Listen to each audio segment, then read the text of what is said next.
Deputy Prime Minister David Lammy, and before I do, please, we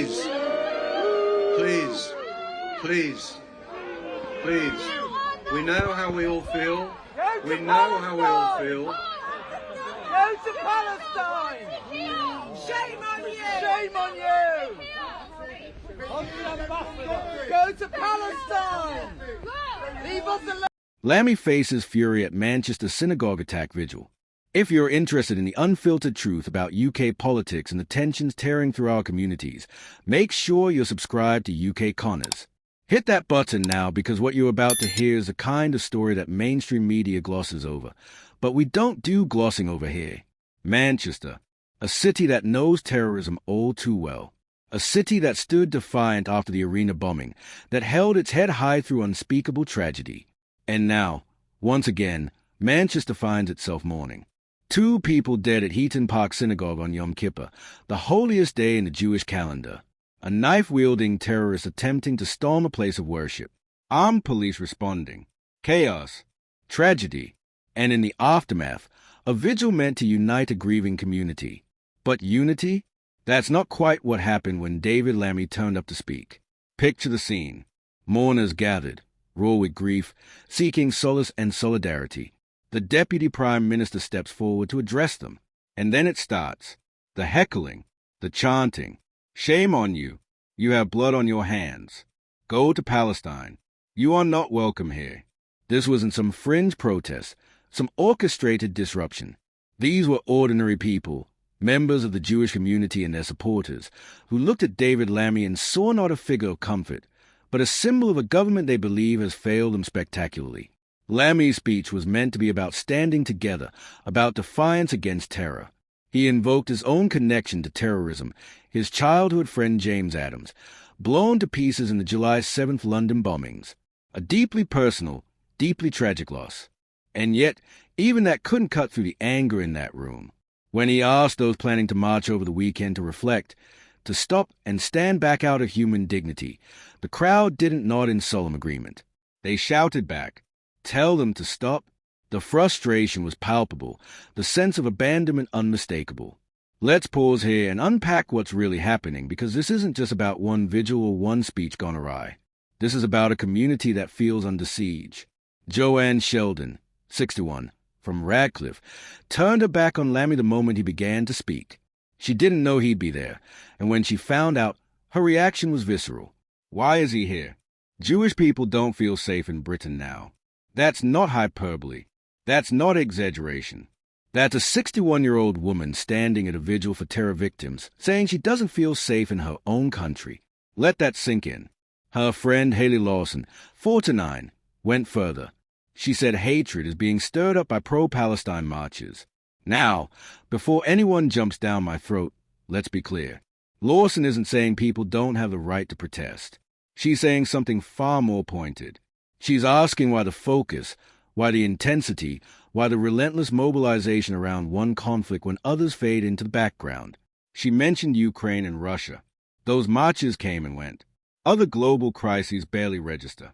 But week after week, month after month, pro-Palestine demonstrations fill the streets. And for many in the Jewish community, those marches don't feel like calls for peace. They feel like threats. It is not our fault what is going on between Israel and Gaza, Lawson said. Nobody wants war, and therein lies the crux of the matter. British Jews are being held collectively responsible, in the eyes of some, for the actions of a foreign government. They are being made to feel unsafe in their synagogues, their schools, their neighborhoods, not because of anything they've done, but because of who they are. And when they turn to their government for protection, for reassurance, what do they get? David Lammy at a vigil, asking protesters to please reflect and stand back. It's no wonder they booed. Lammy tried. He really did. He spoke of standing together in grief, in solidarity, in defiance. He condemned senseless murders carried out on Yom Kippur. He invoked his friend, his personal loss, his understanding of terrorism's devastation. He declared that Britain would never stop fighting terror, that the government stands against all states who minimize or coddle or obfuscate on anti-Jewish hate. Strong words. The right words, perhaps, but words are cheap when the people you're addressing feel like you've left them out to dry. And let's talk about that phrase, shall we? Standing against states who minimize anti-Jewish hate. It's a carefully crafted line, diplomatically phrased, designed to sound tough without naming names. But the people in that room don't want diplomatic obfuscation. They want action. They want to see marches that celebrate the deaths of Israelis, that glorify Hamas, that chant for intifada, shut down or at least meaningfully challenged. They want to see police actually enforce the law when hate speech crosses a line. They want to feel like their government prioritizes their safety as much as it does community cohesion, whatever that increasingly hollow term means. Greater Manchester Mayor Andy Burnham also spoke at the vigil. His message was simpler, more direct. We have your back. That is us. That is Greater Manchester. And perhaps that resonated more because it was local, because it came from someone who represents that city specifically, who stood with them after the arena attack, who has consistently shown up. But even Burnham's words can't erase a broader failure of national leadership to adequately address the concerns of British Jews. Let's go back to the attack itself for a moment because the details matter. A knife-wielding terrorist trying to force his way into a synagogue on Yom Kippur. Armed police respond. In the chaos, 2 worshippers are accidentally shot by police while attempting to prevent the attacker from entering. One of them died. Think about that. These people weren't just bystanders. They were actively trying to defend their community, their place of worship, their fellow congregants. And they paid for it with their lives, not at the hands of the terrorist, but in the crossfire of the response. The tragedy is laid, complex, devastating. And yet, in the aftermath, the focus at that vigil wasn't just on mourning the dead. It was on anger at the government, at Lammy, at a system that many feel has utterly failed to protect them. When a community reaches a point where they heckle the deputy prime minister at a vigil for terror victims, that's not just a PR about the state of Britain today. That's a profound crisis. It tells us that the social fabric is fraying badly.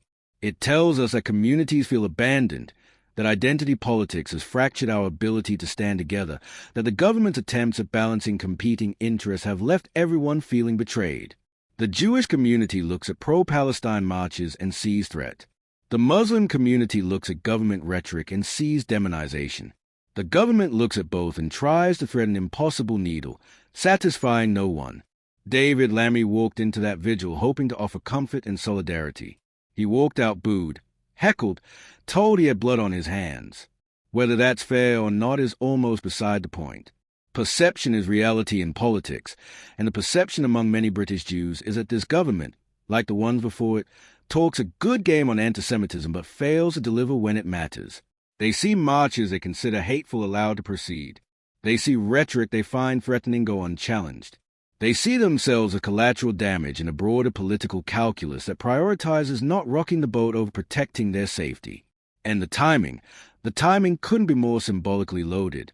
Yom Kippur, the Day of Atonement, the holiest day in Judaism, a day of reflection, repentance, spiritual cleansing. And on that day, terror comes to a synagogue in Manchester. On that day, Jewish worshippers are shot, one fatally, in the chaos of stopping an attacker. On that day, the community gathers to mourn and is so consumed by anger at their government that they turn their backs on the deputy prime minister. If you're looking for a snapshot of where we are as a country, that's it right there. The question now is what happens next. Will this be a wake-up call? Will the government actually recalibrate its approach, listen to the Jewish community's concerns, take meaningful action to address the rise in anti-Semitism and the sense of vulnerability?